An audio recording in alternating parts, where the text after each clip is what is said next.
And at this point, I don't give a damn. I'm not into politics.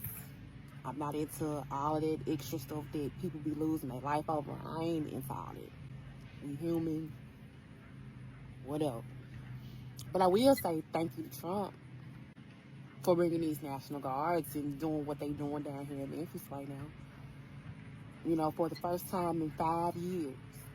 I've been in my home for 5 years. And for the first time, my kids have been able to play in the backyard and be able to do it comfortably. I haven't heard a gunshot in 2 weeks. I haven't seen strange people walk up and down the street.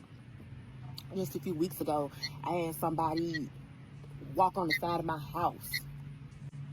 None of that action's going on. I haven't seen no young YNs at the store posted. I haven't seen an infinity fly past me in weeks. I'm sitting on my porch right now, and I'm watching kids outside playing. People outside walking with their kids, stuff I ain't never seen before living in my neighborhood. But all because we feel safe in this environment, unfortunately, because of the things that are happening here in the city. I hate it had to be this way, but I'm happy.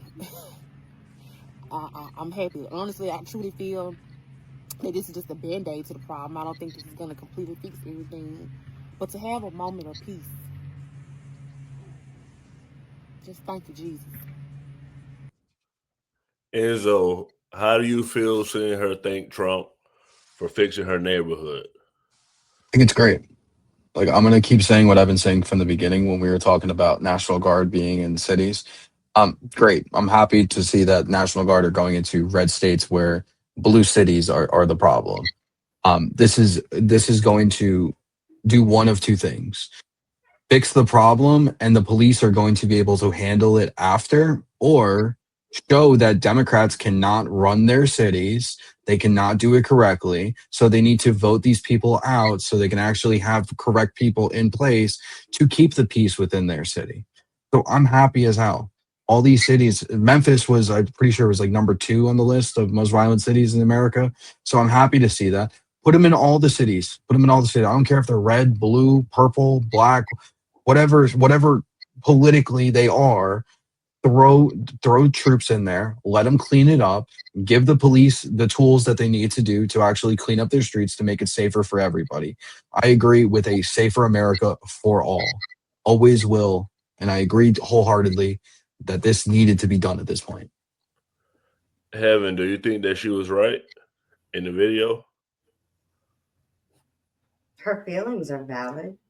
Her reality is valid. Um, the legality of what the troops being there is, it's illegal. It's not what the troops are for.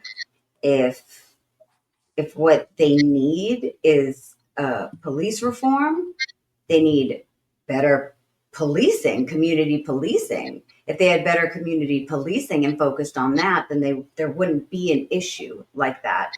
The National Guard is not trained to deal with these situations, which is, I've been saying from the beginning, it's illegal and they shouldn't be doing it, which they shouldn't. But there's other avenues, and if that's the case, then their own National Guard should have been called by their own governor. That's what should happen. There are actual avenues that should have gone through. If that's the case, and that's the route that the state wanted to go, they could have went that route, but they didn't, and that's the state's choice. If everybody's so state's choice, states' rights, this and that, we'll leave that to the states too. You shouldn't have one group of National Guards going into another state. That's an invasion. You can't do that. It's not the way the military works. Well, Also, on that whole Pete Hegseth thing, the Pentagon is not that secure like y'all are thinking. That was the last duty station I worked, and it's really not as classified. There are a lot of classified spaces, but you need special credentials to get into those areas. Biometrics get scanned. So the Department of War is being extra. This next clip, this young man talks about how his grandmother is affected with the National Guard troops in Chicago, but I'll let him explain how he feels about it. Social media excellence. I want some type of award after this video. This is my grandmother. Her name is Annie Pearl. They call her Hattie because she wears a lot of hats. She lives in the Inglewood neighborhood in Chicago, historically known as one of the most dangerous neighborhoods in the city. You know how they rap about O-Block? Where she lives is about 0.5 miles away from there. When I talked to her this morning about what Donald Trump is doing, militarizing the police in these cities, having the FBI and the DA and all these other federal level officers running around in these cities, she said to me, but Joshua, if there are more police with more guns, won't the crime stop? Think about her living her entire life in Inglewood. When she walks out of her front door, she does not fear some white cop with a gun. She fears these little dudes running around in her neighborhood, shooting at stuff, selling drugs, trying to rob her house. I've been in her house when they tried to break in. If you do not understand why she thinks this way, why she would think more cops would equal more safety, then you cannot talk to her about a solution in a way that will land with her, because you don't understand her life. You also need to understand that she wants the crime to be gone worse than you. Worse than you, white policy wonk who lives in DC and reads the New York Times every day. Worse than you, liberal white man, poli-sci major who went to George Washington, has never seen the inside of a public school. She wants it worse than you. The only issue with her thinking is that the data don't back it up. The real world consequence of adding more police in her neighborhoods does not add more safety. We have 62 years of data that have already answered this question for us, coming from the National Policing Institute and others, that say that the overall effect of militarizing the police and adding more police, the overall effect of police size on crime is so small that it barely meets measurable statistical significance. Meanwhile, they use your tax dollars to round up people and put them in jails that you pay for. And because those jails aren't doing any rehabbing, those people come out and repeat offend in your neighborhoods. And you get a shit ROI, return on investment. The only person getting a good return on investment is the person who owns the prisons. Why? You know why? Because the only thing that has actually been proven to stop crime is focusing on the economic determinants of crime, the economic conditions that create crime. And hip hop has been screaming this at you for years. Because without this drug, that's once. We still trying to keep mom smiling when the teeth stop showing in her. That's twice, but you ain't hear it. My sneak start leaning and my heat stop working, and my heat start working, I'ma rob me a person. Stop right there. Those are the economic determinants of crime. If my sneak start leaning and my heat stop working, then my heat start working, I'ma rob me a person. I just saved you a 20-minute read on a 10-year study about the economic determinants of crime from the World Economic Forum. That's the summary. Hip hop just summarized it in 14 seconds. So tell me, the same president that wants to put military on the street just passed a bill that takes away health care from 17 million Americans. What do you think that that'll do to crime? It takes food assistance from 10 million Americans. What do you think that that'll do to crime? It takes health care away from children. It raises taxes on the poor. What do you think that that'll do to crime? Were you listening? Pay attention to hip hop. It'll tell you everything you need to know. And it costs less to send an inmate to college than to send him to prison. So why is America have the most prisoners per capita than any other country? Well, I mean, if we're going to be honest about if we're going to talk about capitalism, there's a bottom part of that. For it to really work, there has to be a lot of people effed up. That's just the reality of it, right? This is the same way there was a feudalistic culture, right? We have a class strata. And for this to work, there has to be somebody poor, right? And the fact to remain is when we're talking about crime, we only focus on violence, right? The real crime is people know how this happens. There's people in place that initiate this happening, right? So there's not like a big task force to go press the people that initiate this happening. We have some of the smartest scientists in the world. We have some of the smartest people in the world, right? If we wanted to fix this, we know how to fix it. But look, the National Guard, the three-letter organizations, what do they represent?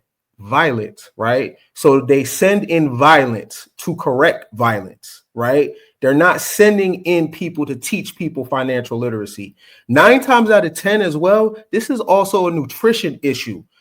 People are on sugar and starch and aspartame and MSG. People are sick. So the YNs, I don't even like that, how they classify these 16, 17-year-olds. If you cut these young people open, What is their diet? So they're on sugar, they're on a bunch of bullshit, right? So you need to send these 3-letter organizations into the people to get the people that make this happen, because this makes people a lot of money. They don't want the cities safer. They don't want it nicer. This is a whole business model. Is black and brown and poor white death.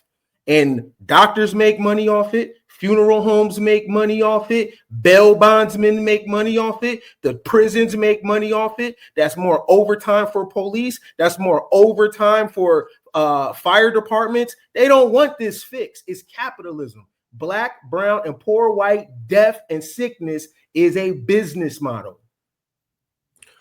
Mia, why isn't the government using more financial means to solve issues rather than police force or, the National Guard?